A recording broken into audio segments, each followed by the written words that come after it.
Okay, good afternoon, everyone. I'm not sure this is working. Is it working? Good afternoon, everyone.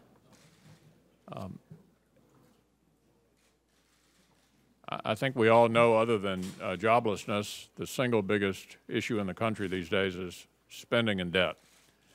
And all 47 Republican senators have come together behind a constitutional amendment to require a balanced budget in order to give us the fiscal discipline to do the job that we need to do, the same job that every family in America does, by making sure we don't live beyond our means. A number of senators have taken the lead on this issue. The person who's sort of been out there on this issue for many years and was our leader when we came within one vote of passing this in 1997 was Senator Hatch. And I want to call on him first, and he will then bring to the podium after him those who've been the leaders on this issue. And actually, everybody has played a role in this. We have a unanimous view in our conference that this particular constitutional amendment would be the right thing for our country. Senator Hatch. Well, thank you. Back in 1997, when we brought up the balanced budget amendment, at that time, our deficit was $100 billion. Today, it's 16 times that. Our total national debt was around $5 trillion. Today, it's over $14 trillion, headed towards $20 trillion. The spending was a reasonable area of spending against the GDP. Today, we're at about 69%, and according to the CBO, if the president's budget is followed, we're going to hit probably 90% of GDP, which would make us similar to Greece. And that's if the president's budget figures are right. We simply can't live with that. Now, can you imagine, had we passed that amendment and we lacked one vote?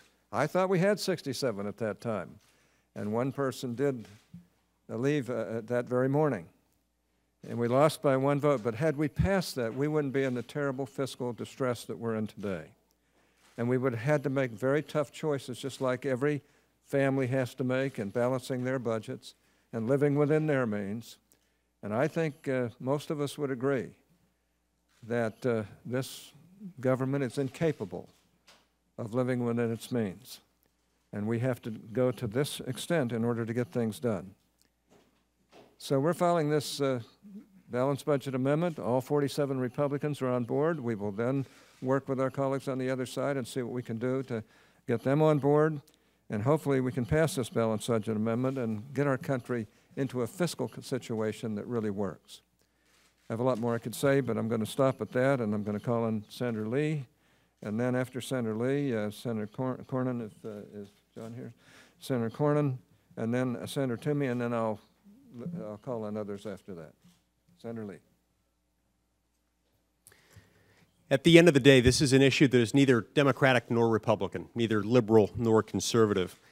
This issue, our mounting debt, potentially threatens every federal program, every federal expenditure known to man.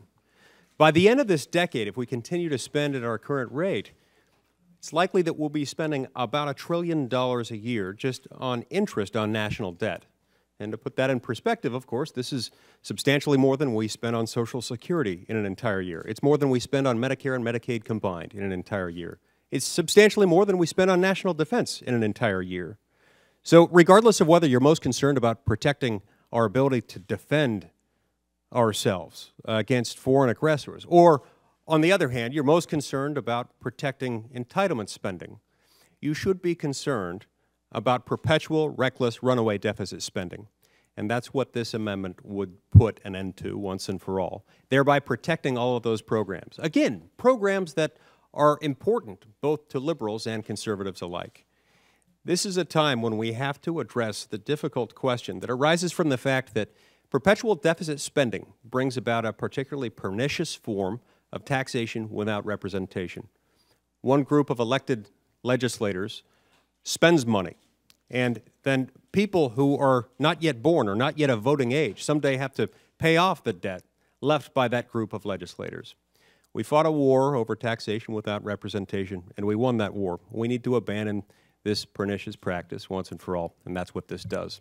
I'm pleased to support it. I'm very grateful to my colleagues, to Senator Hatch, Senator Cornyn, Senator Kyle, Senator Toomey, and so many others who have helped us with this, and to our Minority Leader, Mitch McConnell, who's shown so much leadership in getting our party in the Senate behind this.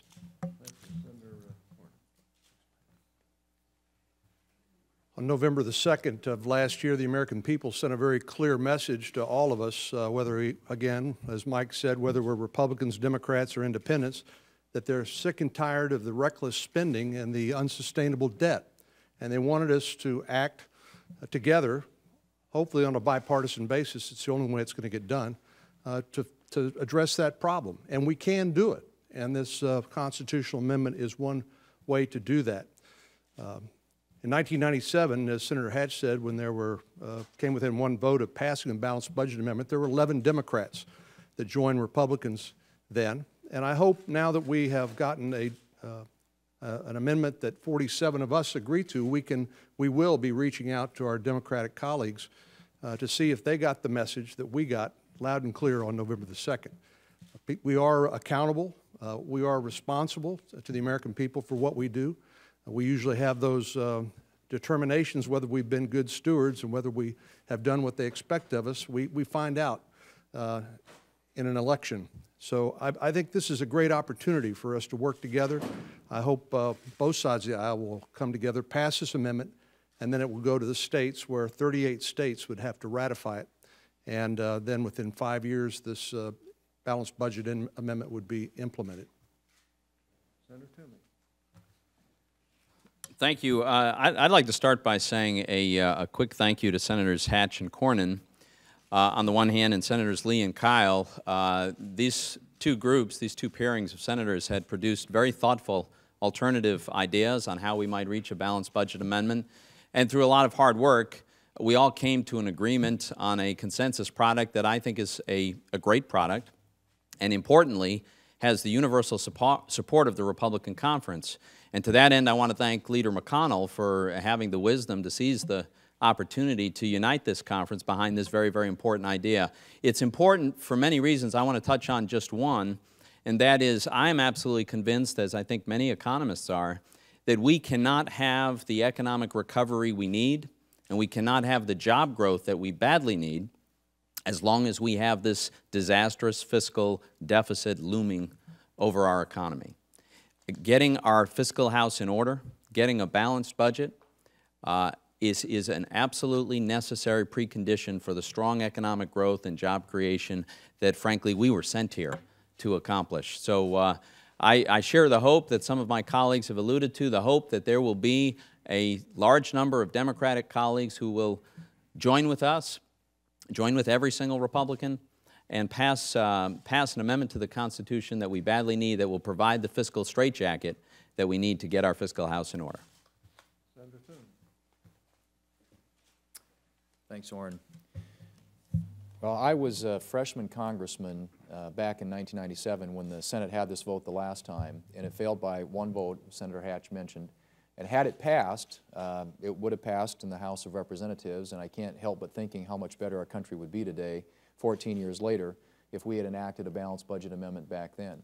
Because since that time, we have seen dramatic growth in government, dramatic increase in spending and debt, and today it threatens the country on a level like we've never seen before, so much so that the Chairman of the Joint Chiefs of Staff, Admiral Mike Mullen, calls our national debt the greatest threat to America's national security. I think that speaks volumes. I think that's why this exercise is so important. And we work together as Republicans to come up with a proposal that we would like to put before the Senate, before the American people, and hopefully rally them around and get Democrats on board with this, because it is high time that Washington did what so many states and what every family in this country has to do, and that's balance its budget. South Dakota was the first state in the Union this year to balance its budget, and it took some hard decisions. They cut $127 million, which in South Dakota is a lot of money. It doesn't sound like a lot out here, but they did it the hard way. They made the hard decisions, and because we've got a balanced budget amendment in our state's constitution, they're required to do it. We do it every year. Lots of states do it every year. It's high time that the federal government did it, and it's long overdue. if we are going to get this country back on the right track, growing, creating jobs, and dealing with this massive problem of spending and debt. Senator Sessions,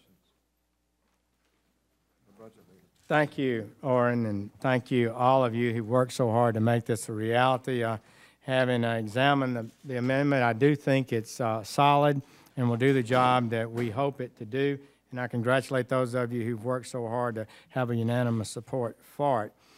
We have demonstrated that systemically, it seems, Congress is unable to live within its means. In '97, when the amendment failed by one vote, that was one of the first key votes I cast as a new senator. People were saying we were getting our house in order and maybe we didn't need a balanced budget amendment. Now we have deficits, as Orrin said, 10 times that great. It threatens our financial future. It threatens our jobs. Erskine Bowles and Alan Simpson, the co-chairman of President Obama's Budget Debt Commission, signed a joint statement before the Budget Committee, and they said this is the most predictable economic crisis this nation has ever faced. The debt is growing out of control. So I would say that the greatest thing we can do for our economy, the greatest thing we can do to put this country on a path to financial success and growth and vigorous strength in the future is to get our financial house in order. This will do it. I thank those who've worked for it so much, and I do believe it's not a hopeless task. One vote short in '97. I believe we can pass it this time. Thank all of you who've worked so hard. Thank you, Senator Roberts. Well, like my colleagues, I want to thank Senator Hatch for his leadership and everybody else for their leadership. This is a team effort, all 47. I know that you all like to write about the times we hit 45 and maybe not 2 or 44. This is all 47 that have signed up for this on this amendment. I think that's one thing to consider. Second thing, I know some of the people in the poli-sci guru department say, well, no, wait a minute, this is not going to work. Everybody talks about a state budget has to be, you know, you have to have, they don't have the printing press. They have to, you know, be in balance. But they don't have the protection in regards to national security. In a declared war, which might be helpful this time around, you can overcome that with 51 votes. So national security is protected. The other thing I would say is that some people that are critical of this is, oh my goodness, how long will it take with 38 states to ratify it? I think that's the proper number. Well, I want to tell you something. And you talk to any state legislator or any governor today and say, is there some way that you can rein in federal spending, in part that goes for the funding of all this regulation and all these mandates that they have to put up with? They're going to say amen. I think it would be the fastest ratification you'd see in a long, long time. Read it up here, long term, long term. That's exactly what we're after here. So while we may not be successful, I don't want to put a wet blanket on this. I haven't seen much leadership from the White House. We can't kick this can down the road to an even-numbered year and then go to 2013 and then bump up against what could be real economic chaos. None of us know when that tip of the spear is going to hit. But if we send a message like this, I think it will signal to the American people we're serious, and more especially to the world and more especially to the financial community. Thank you. Senator Corker, you want to wait? Senator Minton. Thank you. Spending has been an addiction for Congress for many years, and I'm very proud of our Republican conference for standing together to break that addiction. And if anyone questions the need for a balanced budget amendment, all we have to do is look at this current debate on funding the government for this year.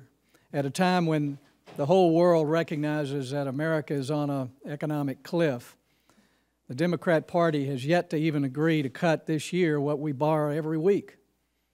They're not going to join us. They're not going to show the leadership until the Constitution requires that we do it.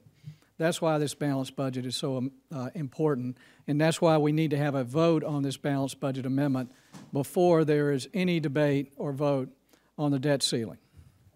Senator Rich. If America, as we know it today, is going to be saved, it is imperative that this balanced budget amendment to the United States Constitution pass. This institution is not capable of living within its means. This is not a partisan issue. It is an American issue, and it is imperative that we do to the federal government what virtually every state has, and that is a requirement that they balance their budget. It works very well in the states. We need it at the federal level. Senator Graham and then Senator Hope. Senator Graham. This is a historic day for the Republican Party. We all agree on something, and it's a big deal. Every end of our party has come to believe that without a balanced budget amendment to the Constitution, it's probably not going to happen. And what would it mean? It would mean that political rhetoric gives away to a constitutional mandate. I've come to believe, after being here since 1995, that all the rhetoric in the world is never going to lead to balance in the budget unless something changes pretty soon. And a balanced budget amendment would make us do here what everybody has to do at home. You can't leave town till you get the budget balanced. You would have to say no to people that may be your friends and you would make mad. You'd have to tighten your belt. You'd have to deal with entitlements. You'd have to look at revenue. You'd have to do things that people in the real world do every day. So I hope and pray that we can get some momentum to one day have a constitutional balanced budget amendment to change the way the Congress works, not just for now, but forever. And it's sad to say, I think that's needed. Thank you, Senator Hatch. Before being elected to the Senate last year, I actually had the distinction of being the longest-serving governor in the United States. I've served as a governor for 10 years for the state of North Dakota. And one thing that we had to do each and every year was balance our budget. Families have to balance their budget. Businesses have to balance their budget. Cities have to balance their budget. States have to balance their budget. Our country needs to balance its budget. Now, I'm pleased that all 47 Republican senators are together on this balanced budget amendment. It provides the right kind of safeguards. It provides safeguard in time of war. It provides transition to get to the balanced budget so that we can address Social Security, Medicare, other programs that are important to people. And I'm very hopeful that with all of the Republicans on this balanced budget amendment now, we can join with our counterparts across the aisle and get it passed. There was a sense of the Senate vote not too long ago, you'll recall, and we picked up 13 Democrat votes. So if you do the math, we're getting close. And I'm hopeful now that we can get enough votes to pass this balanced budget amendment. And again, I want to thank Senator Hatch, Senator Lee, and certainly our leader, Senator McConnell, for their leadership on this incredibly important issue for our country. Thank you. I want to thank Senator Hatch and all those that have been involved in drafting a constitutional amendment. One of the things that y'all have not seen happening, but has been happening every week, most of the time 2 times a week, is Republicans have been gathering in this room and in another room to talk through those things we need to do over the long haul to make sure that our country becomes fiscally sound. And it's really been a 3-stepped approach. One is to make sure that we negotiate the deepest cuts that we possibly can in the continuing resolution. That's underway right now. A second piece is to have a statutory solution, one that can go into place right now, because we've had financial analysts on both sides of the aisle come in and talk in a bipartisan way about the fact that something has to occur right now. And the third piece is to make sure that over time, after the focus on financial discipline goes away, that we have something to anchor it in, and that's a constitutional amendment. We've had a lot of people working on all 3 phases of this. I think it's shown tremendous leadership by Mitch McConnell and our leadership team to pull us all together around all 3 of these concepts. I believe it is the #1 issue in America. I really do. And I don't want to message. I want us to solve the problem, and I think all of us want to work together to see that happen. And I really appreciate, again, the way the leadership of our party has brought us together to try to do that. And we're reaching out to the other side to try to make sure that this happens. Thank you. Thank you, Senator Paul. Thank you, Senator Hatch, for your leadership in this, and Senator McConnell in gathering all 47 Republicans, which I think is very important. The number one problem we face in our country is our debt. We will never, ever balance our budget until we amend our Constitution. It is the single most important vote we will cast. Republicans need this as well as Democrats. We all need a rule that we must obey. This is the single most important vote we will cast this year, and I hope the other side will come and embrace the idea of fiscal sanity again. Thank you. Senator Bradshaw? I get home every weekend to Wyoming and sit around and ask people questions and sit around and discuss things. And as I did last week, sat with a group of people and said, well, who here believes they have a better life right now than their parents had? And every hand goes up. And then I asked the question, how many of you believe that your kids will have a better life than you have right now? And the hands all come down. And we talk about why that is. And the reason fundamentally is the debt. The debt is the threat to our future. In Wyoming, I sat in the Senate for 5 years, our state Senate. We had a balanced budget amendment to our own Constitution. We have to balance the budget in Wyoming. Our families need to do it. Our businesses need to do it.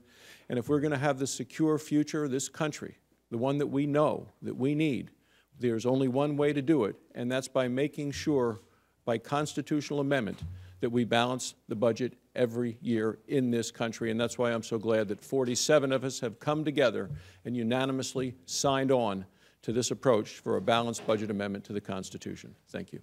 Well, last but not least, Senator Ayotte. Thank you so much, Senator Hatch and Senator McConnell, for your tremendous leadership on this. I think it says so much that we are all together in what, in my view, is the single most important piece of legislation that we can pass in the United States Senate. And this is about what I heard from New Hampshire voters as I campaigned up and down our state. Why can't you live within your means in Congress? Why doesn't Washington get it like we do at home? And Congress has not been able to live within its means, and that's why this is the single most important piece of legislation that we can pass. And for me, it's about our children. I have 2 small children at home, and we owe it to our children to make sure that they can live their lives free from being indebted to China, that we aren't passing on to them our failure to make the tough decisions today. So I'm so proud to join with my colleagues to make sure that we pass a balanced budget amendment. And I very much hope and look forward to working with my colleagues on the other side of the aisle so that we can pass this and make sure that we live within our means and address our fiscal crisis in this country. Thank you. Thank you. I want to pay personal tribute to Senator McConnell and Senator Kyl for their leadership on this. They both are just tremendous leaders, and to have us all together on this is a very, very important step in the right direction. So we'll turn it over to you for any questions, and I'll be happy to call on anybody here. Given that spending as a percentage of GDP has averaged about 21% over the past 40 years, how did you come up with the 18% figure, and how do you get spending down to 18%? Well, spending right now is at around 25.3%. We haven't had that much spending since World War II, at the height of World War II. So it's clear that we're off the charts from that standpoint. The 18% is the average revenue that we've had over the last 50 years. And we decided that's an appropriate figure to try and shoot for, and that's why the 18%. Just add one thing to that? Yeah. If I could just add one thing to that, as recently as 2007, total federal spending was just barely over 19% of GDP. That was at a time when I would argue Congress was not at all trying to exercise any fiscal discipline, and yet, virtually by accident, here they were at just barely over 19%. It wouldn't take a big lift to go from that level down to 18.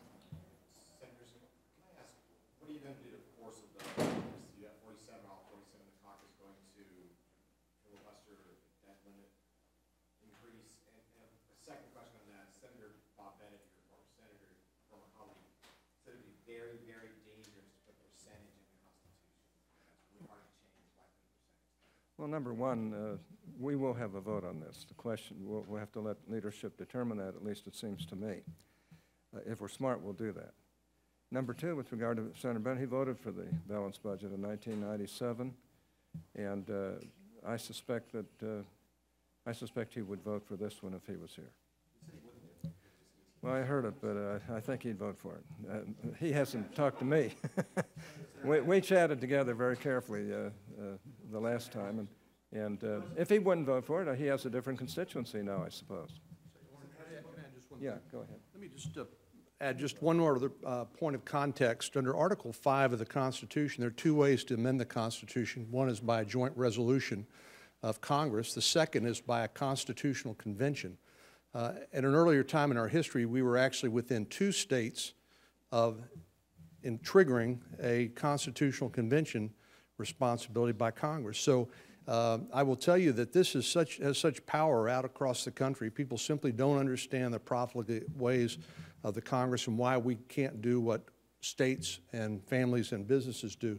So there is going to continue to be, I would suggest, significant pressure from the states that we do this as well, and I think that's an important part of this context. We need to do it anyway, but that's an important additional pressure. I'm sorry, I can't hear you. Well, my preference is we would pass this, and it would moot the whole issue of a constitutional convention.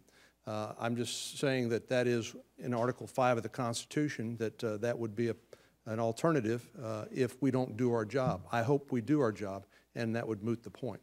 So one point I want to emphasize again, too, relative to some of the questions that were asked earlier, there are safeguard provisions in this balanced budget amendment. You should take a look at them. They address things like time of war, transition to get to the point where we have the budget in balance, and other issues like that. So we do provide safeguards in this package.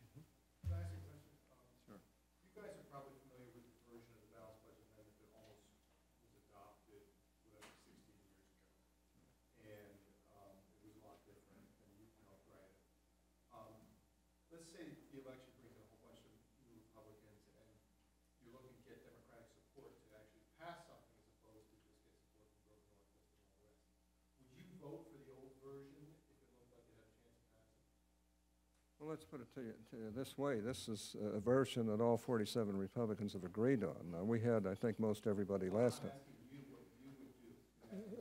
I personally believe this is step one. The House is going to pass its version. We'll have to see how close they come to ours, and we'll certainly work it out. But I would prefer this version, and let's hope we can get it through.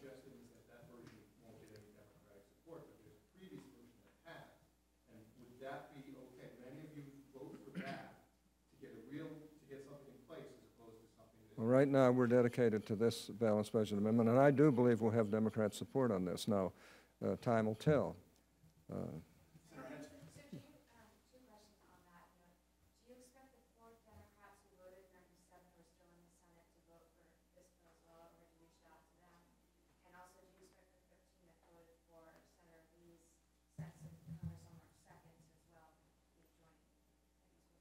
Well, I expect a number of Democrats to vote for this. We'll have to see. If they don't, I mean, they're going to have to face their citizens, and that's not going to be easy because everybody in this country knows we're in trouble. Everybody knows that we may lose the greatest country in the world, and so we're going to do everything in our power to try and get the Democrats on board, and I hope we can. Senator Lee, you care to remark about that? I do think that it's going to be imperative for anyone of either House or of either political party who stands for fiscal responsibility and fiscal restraint to vote for this. And for those who voted for the predecessor version of it years ago, I think it would be difficult to articulate an adequate justification why they would vote for that and vote against this. This simply has safeguards built into it to make sure that it's not circumvented. So if you're for the principle of balancing the budget, there's no reason why you shouldn't be in support of this.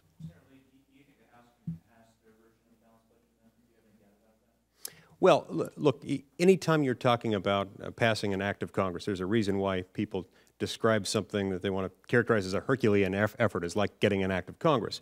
When you're trying to get a constitutional amendment passed out of Congress that requires 2/3, it's difficult. So I'm not going to stand here and tell you I'm absolutely certain that we will have 2/3 of both houses locked up by tomorrow. I am telling you that the mood in the country is right. And it is sufficient, I believe, that if people are listening to their constituents, they will vote for this. And they will vote for it by the requisite margin.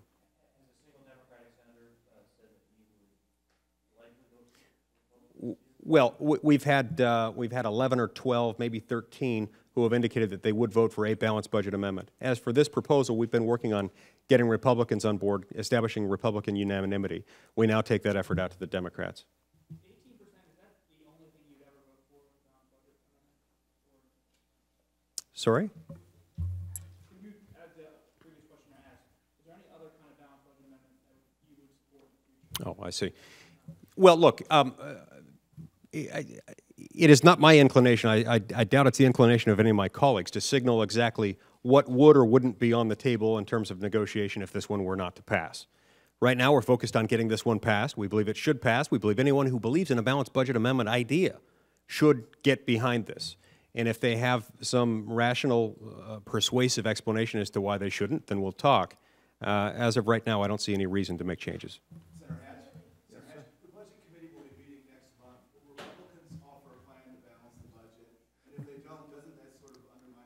Well, remember, one of the aspects of this balanced budget amendment is that we provide that after ratification, we have to balance it within 5 years. Yeah, whatever. We'll have to see, but I think Republicans are committed to passing this amendment in the Senate.